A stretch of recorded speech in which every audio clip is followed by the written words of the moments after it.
toujours été un plaisir pour nous, parce que vous êtes nombreux devant le petit écran pour suivre l'essentiel de notre contenu dans ces magazines Direct Grand Débat. Vous êtes à l'Est de la République, notamment à Kibumba, à Saké, à Goma. Et nous sommes de cœur avec vous. La PES TV est là pour, n'est-ce pas, vous tenir informé de tout ce qui se passe. Mais pourquoi pas vous qui êtes au niveau de la province de l'Ituri, vous êtes au niveau de la Suisse, en France, Belgique, Burkina Faso, partout au monde.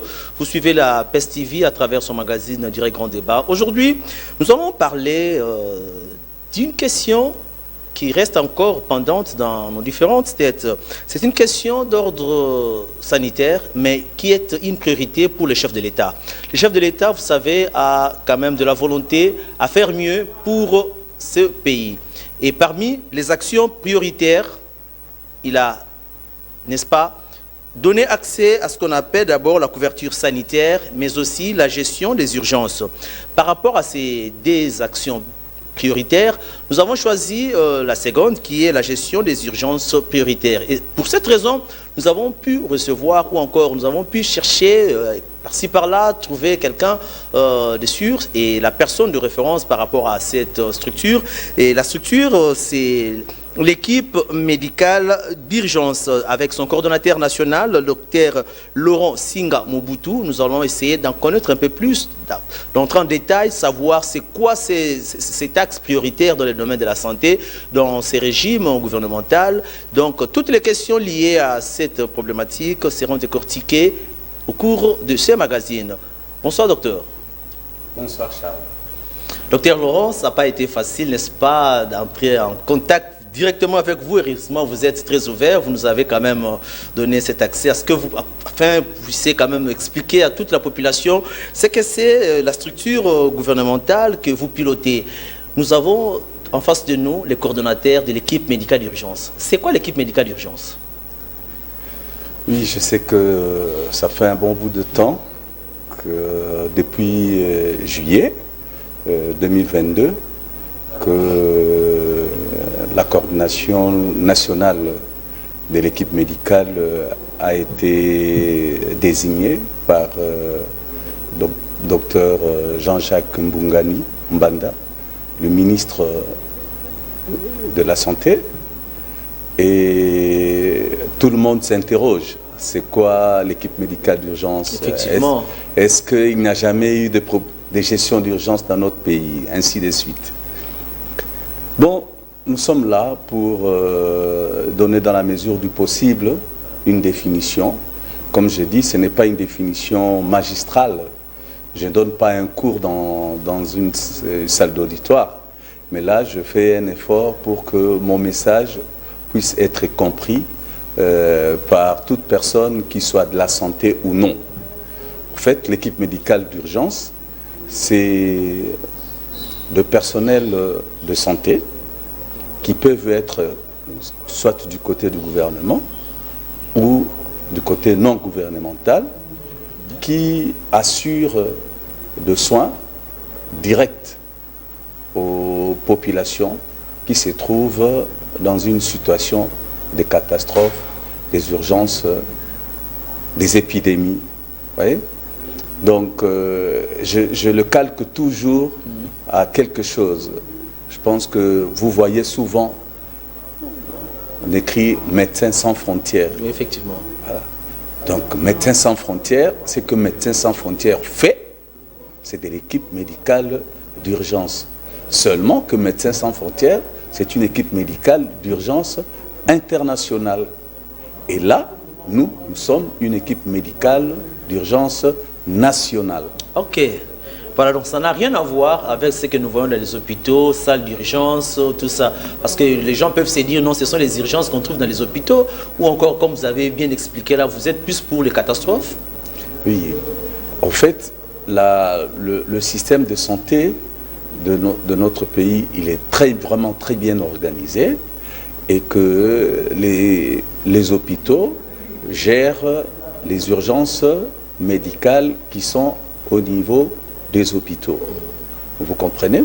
Et nous également, nous pouvons venir aussi aider les hôpitaux.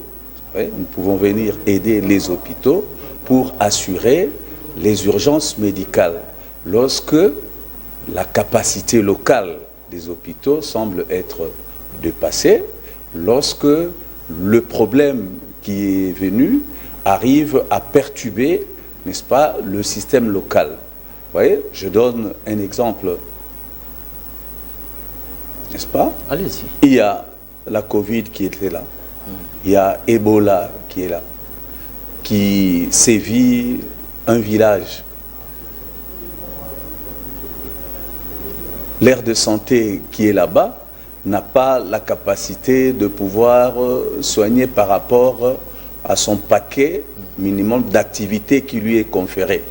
Vous voyez, en ces moments-là, il faut un support pour pouvoir aider l'équipe qui est locale à prendre en charge, n'est-ce pas, les personnes qui sont affectées. Et en ces moments-là, nous venons, nous intervenons. Vous venez en appui. En appui. Et une fois que notre raison d'être est finie, nous quittons. Le reste, l'équipe locale continue. Donc, comme vous l'avez dit, là, c'est comme de Médecins sans frontières. Donc, vous êtes sur le plan national, vous intervenez en cas de besoin. Lorsque votre mission définie prend fin, automatiquement, vous quittez les lieux. Donc, vous êtes là pour juste, au cas où il n'y a pas de catastrophe, vous croisez les bras. On ne croise pas le bras. On ne croise pas le bras. Pourquoi? Vous savez que notre pays, je ne cesse de le dire, si vous lisez, souvent quand j'essaie de présenter mon pays dans des ateliers, quand je mets la carte de la République démocratique du Congo, je mets ça toujours en rouge. Pour montrer que notre pays, c'est un théâtre impressionnant, n'est-ce pas, de situations d'urgence. Et ces situations d'urgence, il ne se passe pas un seul jour où on n'attend pas qu'il y ait une situation d'urgence dans notre pays. Si aujourd'hui vous parlez de Kwamutu, demain vous allez parler de Ituri, après-demain ça sera Mbandaka, ainsi de suite. Donc ça ne choisit pas un coin. Vous comprenez? Voilà pourquoi je présente ça toujours en rouge. Voilà. Donc ça veut dire qu'on ne croise pas le bras. Vous avez toujours à faire. Nous avons toujours à faire, mais ce n'est pas présentement que nous allons le faire, parce que nous venons d'être mis en place, et petit à petit.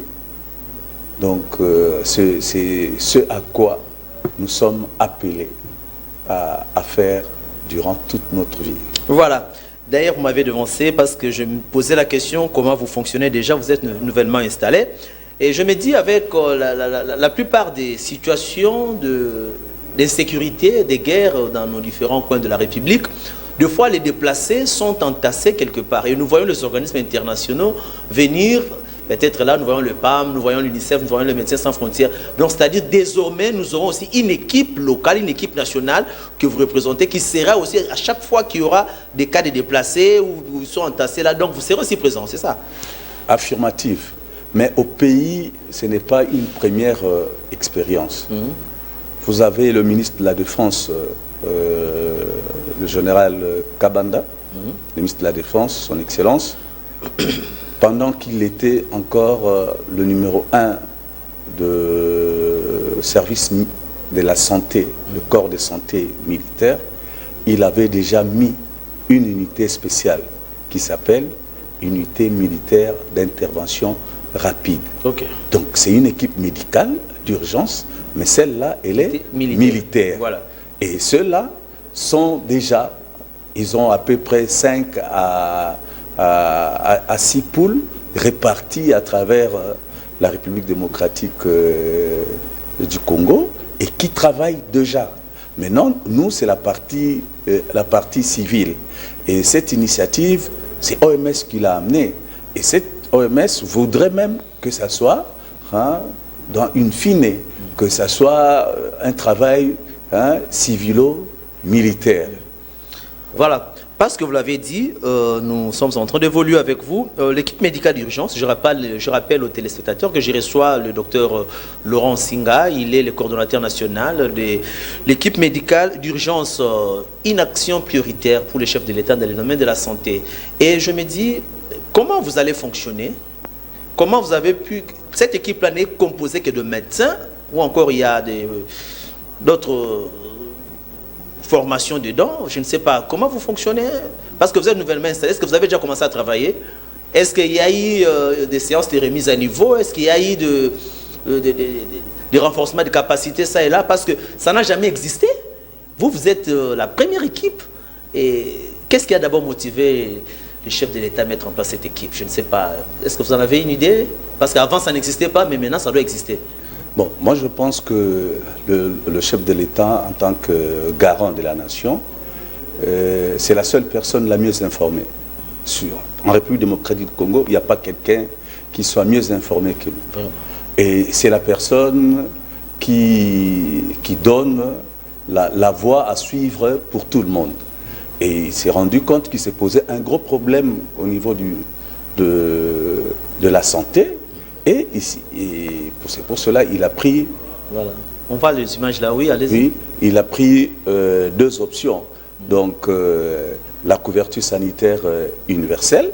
Là, vraiment, c'est une décision salutaire hein, pour dire que le citoyen congolais, quel que soit son niveau de vie, doit avoir un accès, n'est-ce pas, aux soins de qualité. Voilà. Voilà.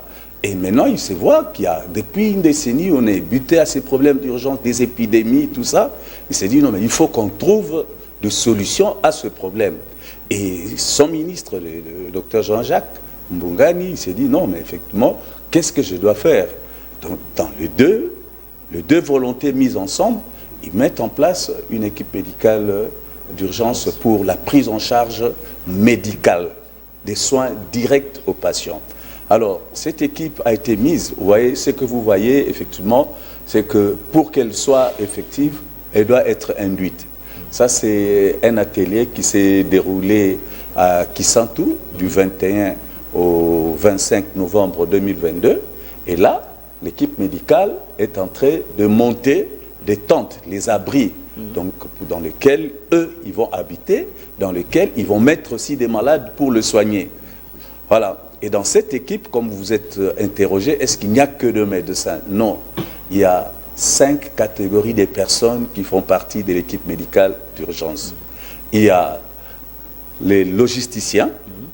Il y a les logisticiens, ce sont là. Vraiment, vous pouvez jamais intervenir dans tout ce que vous allez faire sans la logistique. Il faut avoir un moyen logistique.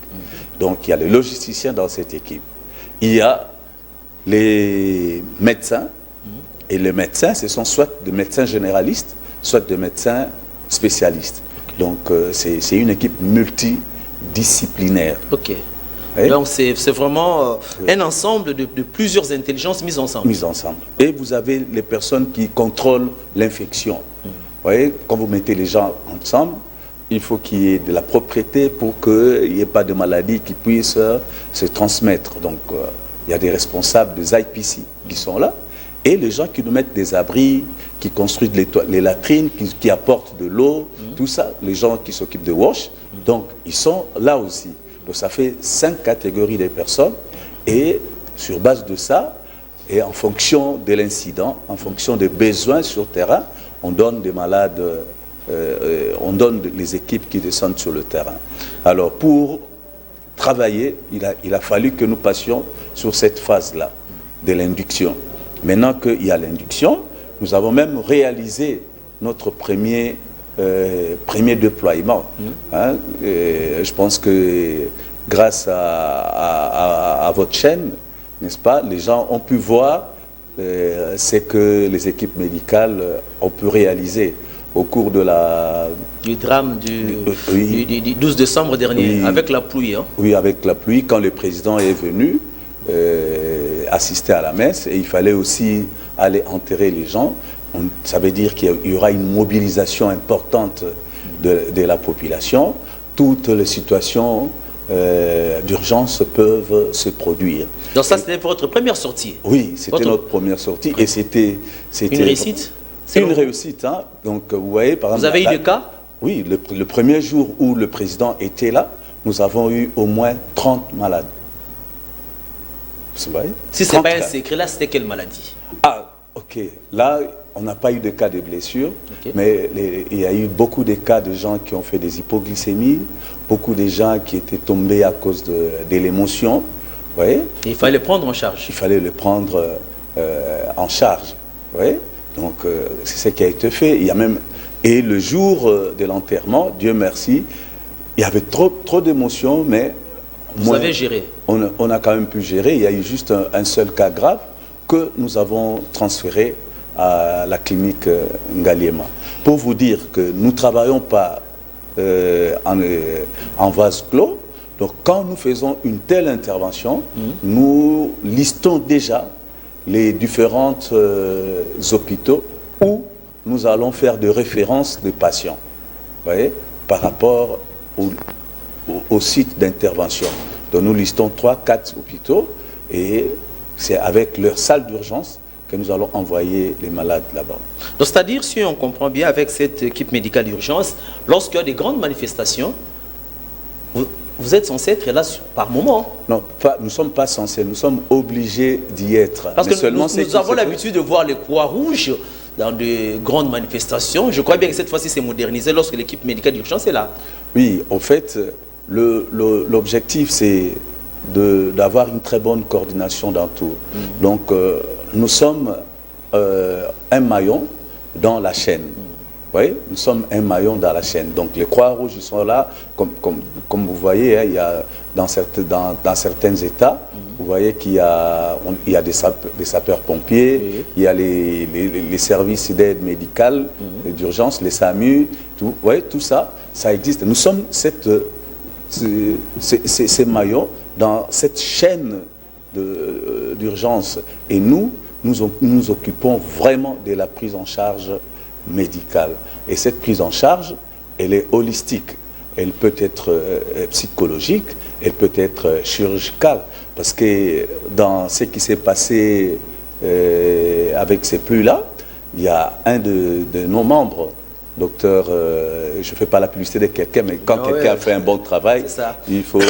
docteur Moïse Kassongo, c'est un traumatologue avéré des cliniques universitaires et de plusieurs cliniques de la place. C'est une fierté pour la nation quand même. Oui, qui est un membre effectif de l'équipe médicale d'urgence. Et parmi les patients qui avaient été touchés, il y a un qui avait vraiment une fracture du fémur et qui avait nécessité une intervention urgente. Donc, aussitôt contacté, aussitôt le patient est opéré. Aujourd'hui, le patient, il est dans une joie énorme. Vous voyez. Grâce à l'équipe médicale d'urgence. Oui.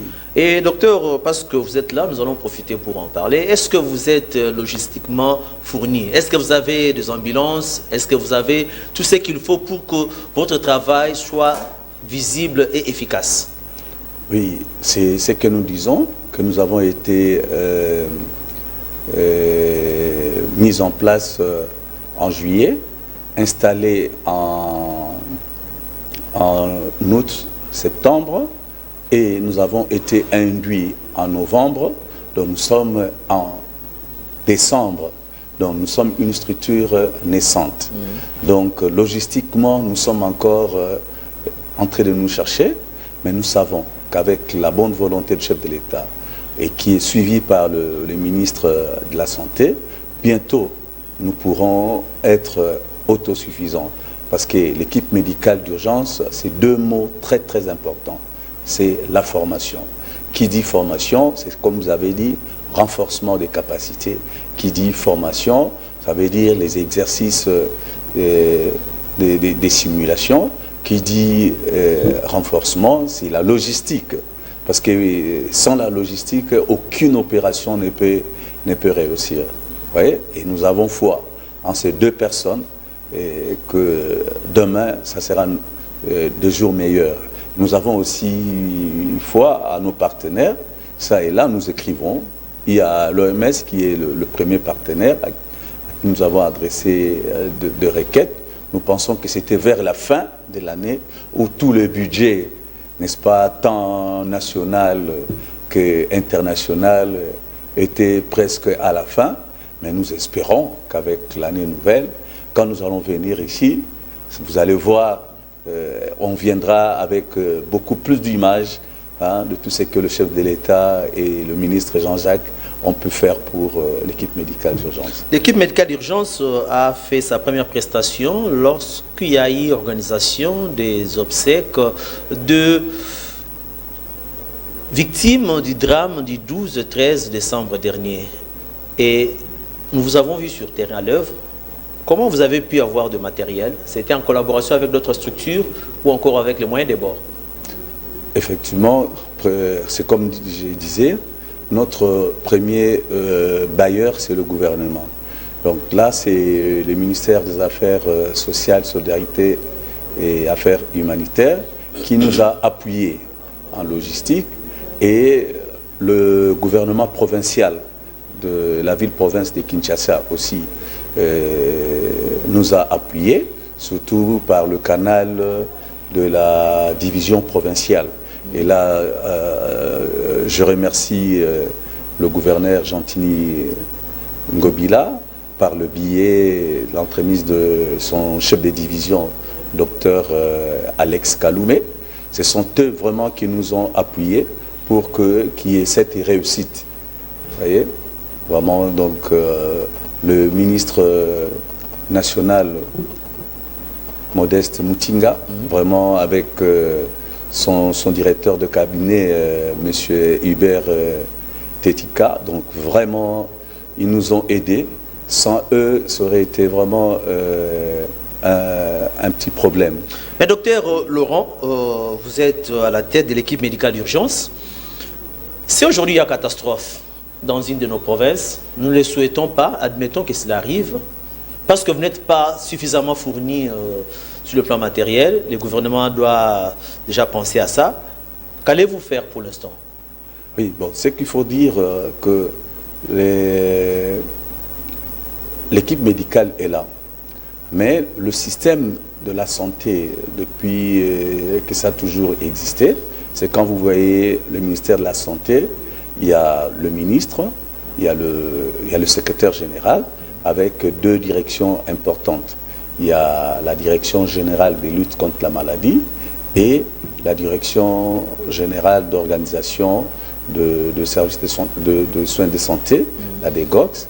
Mais maintenant, avec ces deux structures, ont très bien géré les problèmes d'urgence dans notre pays, surtout la direction de la DGLM.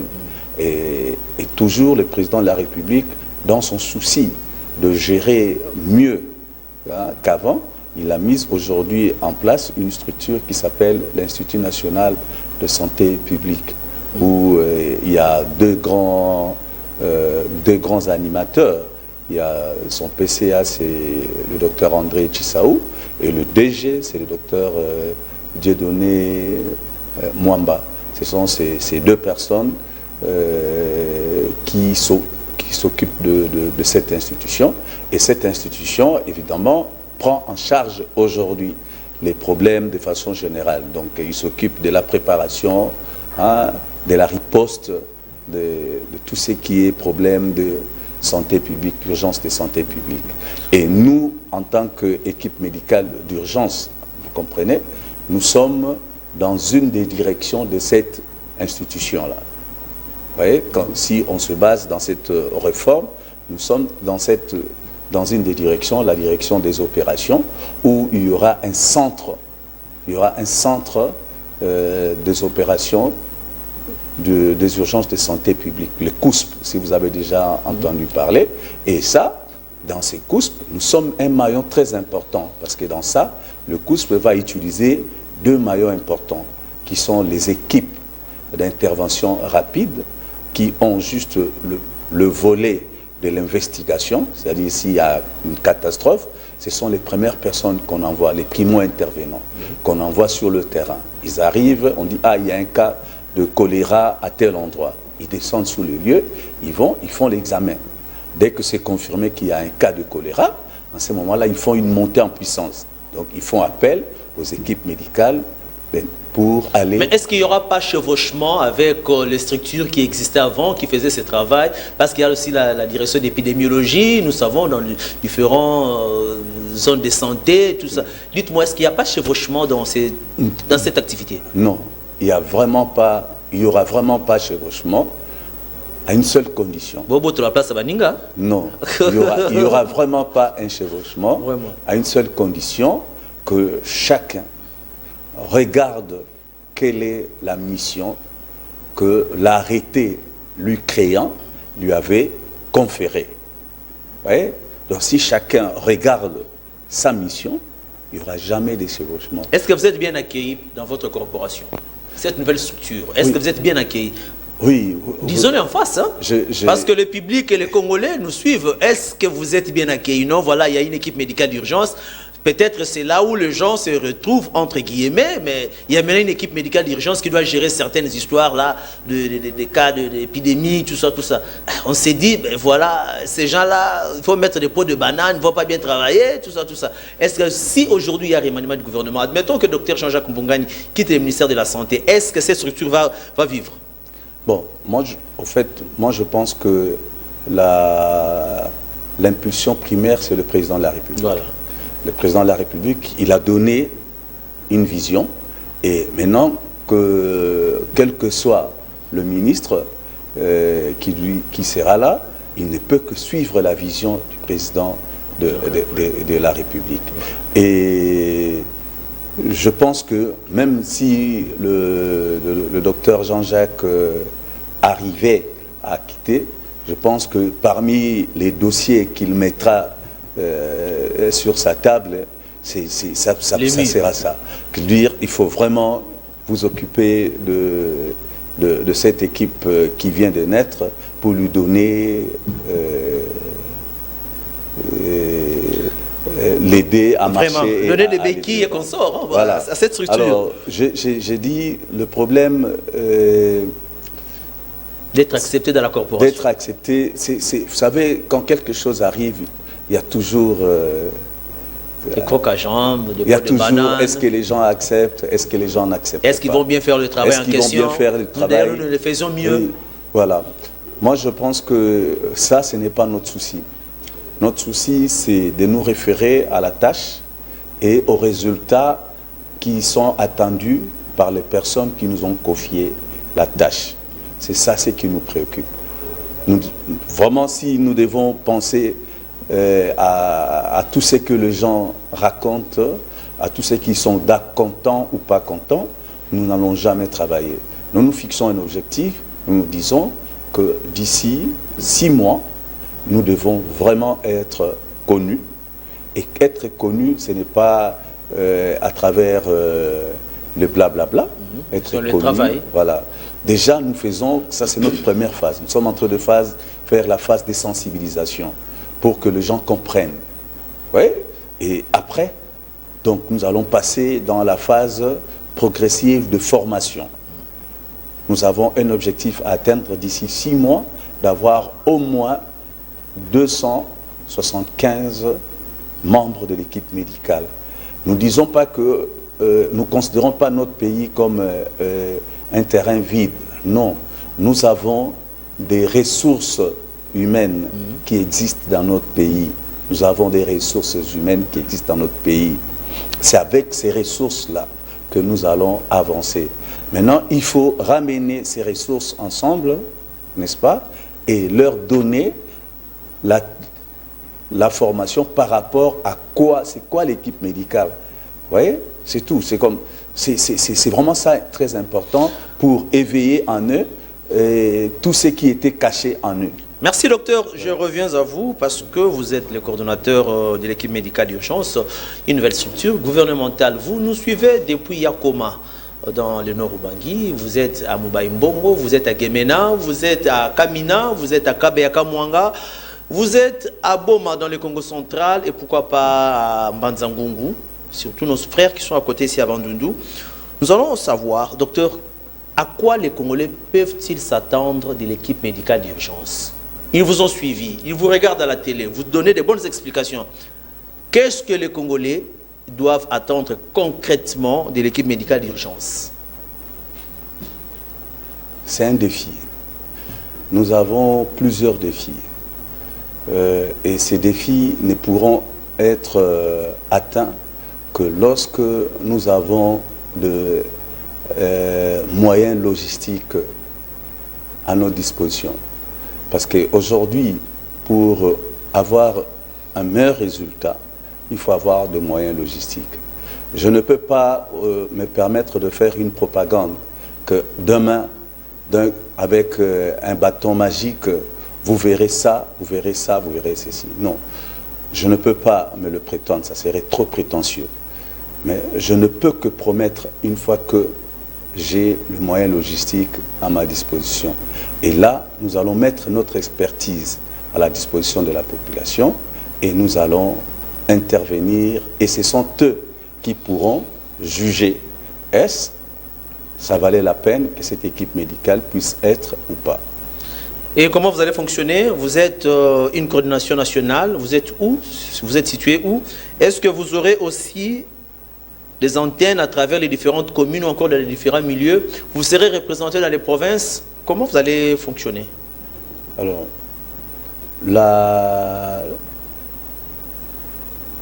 l'équipe médicale d'urgence a deux organes importants. Le premier, c'est la coordination médicale, qui est une coordination, une équipe permanente.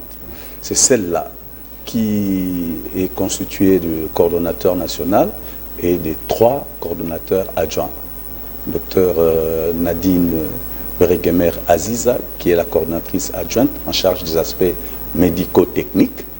Il y a docteur Richard Kitenge Omasumba, qui est en charge le coordonnateur adjoint en charge de la logistique, et M. Théo Yembo, qui est le coordonnateur adjoint en charge des aspects administratifs et financiers. Chaque coordination va s'étendre parce que nous aurons besoin, par exemple, comme la coordinatrice médicale, elle aura besoin de toute son équipe. Et cette équipe va se mettre en place. La logistique va se mettre en place aussi. Maintenant, le deuxième organe, c'est les cellules d'intervention. Les cellules d'intervention, ce sont des équipes qui descendent sur le terrain en cas d'incident, pour aller riposter. Et cette cellule, elle n'est pas permanente. Elle est juste créée par rapport à l'incident. Alors, le Congo, comme vous voyez, c'est un grand pays. Je pense que vous connaissez la superficie de notre pays. Bien sûr, 2 345 000 km². Voilà, donc la coordination médicale nationale ne peut pas être très efficace. Hein? Nous sommes à Kinshasa, nous ne pouvons pas être très efficaces pour un incident qui se passerait à Kasumbalesa. Voilà. Raison pour laquelle nous allons faire, n'est-ce pas, de formation, nous allons former 26 provinces. On aura des équipes médicales dans toutes ces provinces-là. Et l'idéal, c'est d'arriver même, comme vous le dites, au niveau local. Vous voyez? Mais tout ça, c'est des moyens énormes. Non, vous en aurez, le budget est à 16 milliards, hein, ne vous en faites pas. Il n'y a pas seulement l'armée à qui on a alloué un grand budget, le domaine de la santé aussi mérite un grand budget. Hein. Donc, c'est des moyens énormes. Et pour un début, donc, nous sommes présentement encore à Kinshasa. Nous avons fait une formation avec un noyau de 25 personnes présentement, n'est-ce pas? 25 personnes qui sont venues de 5 provinces. Il y a la ville-province de Kinshasa, il y a le Congo central, le nord Kivu, le sud Kivu et la province de Ouélé. Et ces noyaux est là. C'est ces petits noyaux-là qui a réglé le petit problème qui existe ici. Mais toutefois, comme je vous ai dit, nous avons, n'est-ce pas, de bases de données. Hein, nous avons des bases de données qui sont comme je vous ai dit, si l'équipe peut être constituée des éléments gouvernementaux et des éléments non gouvernementaux. Il y a des Congolais, il y a une crème congolaise qui est éparpillée à travers le monde. Et ces personnes travaillent dans les urgences, vous comprenez? Et ils sont des fruits des équipes médicales internationales. Est-ce que localement, docteur, si je ne vous coupe pas la parole... J'en arrive. Oui, et localement, nous en avons MSF, les cliniques universitaires de Kinshasa. Les cliniques universitaires de Kinshasa, ça regorge Mais est-ce que dans nos universités qui organisent la faculté de médecine ici en RDC, est-ce qu'ils ont quand même des filières des urgentistes? Bon, je pense que ce sont des réformes qui entrent et qui, petit à petit, on commence à ajouter des choses dans le cursus, médical. Donc, on a espoir. Donc, ouais, à travers même la ville de Kinshasa, quand vous allez à Mamayemo, quand vous allez à la clinique Ngaliema, donc il y a des ressources humaines très importantes qu'on peut toujours mobiliser. Parce qu'au fait, la coordination, le rôle de la coordination médicale, c'est de pouvoir travailler, n'est-ce pas, avec aussi bien les équipes médicales nationales qui existent à travers le pays et l'équipe médicale internationale. Aujourd'hui, par exemple, les équipes médicales internationales, parce que nous ne sommes pas encore mises en place, et que les choses ne sont pas encore très bien définies, et ils continuent à œuvrer comme ils œuvrent, mais in fine, quand les choses vont être mises en place, c'est la coordination médicale, n'est-ce pas, des équipes médicales d'urgence, c'est cette équipe-là qui va commencer à faire le relais entre les différentes équipes médicales nationales et les équipes médicales internationales. Voilà. Merci. Je recevais sur ce plateau le docteur Laurent Singa Mobutu. Il est le coordonnateur national de l'équipe médicale d'urgence. C'est Singa Li Mobutu. Singa Li Mobutu. Ah, mais ça, bon, on en parlera prochainement. Hein, c'est docteur Laurent Singa Li Mobutu. Voilà, c'est un nom qu'il faut maîtriser facilement. Et d'ailleurs, j'aimerais bien, parce que nous sommes à la fin de cette émission, que vous puissiez bien regarder votre caméra. Vous allez adresser un message au chef de l'État, un message au ministère de la Santé et un message à tous les Congolais. Le message que je peux adresser au chef de l'État, c'est que nous sommes une institution nationale et nous croyons à sa bonne volonté de transformer pratiquement le Congo, et avec sa volonté de vouloir résoudre ce problème qui ronge le ministère de la Santé, nous croyons qu'il peut nous aider ensemble avec le ministre de la Santé, tous deux qui ont vécu sous d'autres cieux et qui ont vu comment la gestion des urgences se font. Ils vont nous aider, et comme ils vont nous aider, nous aurons effectivement les équipes médicales d'urgence avec tous les moyens requis pour pouvoir être utiles et résoudre tant soit peu le problème de notre population.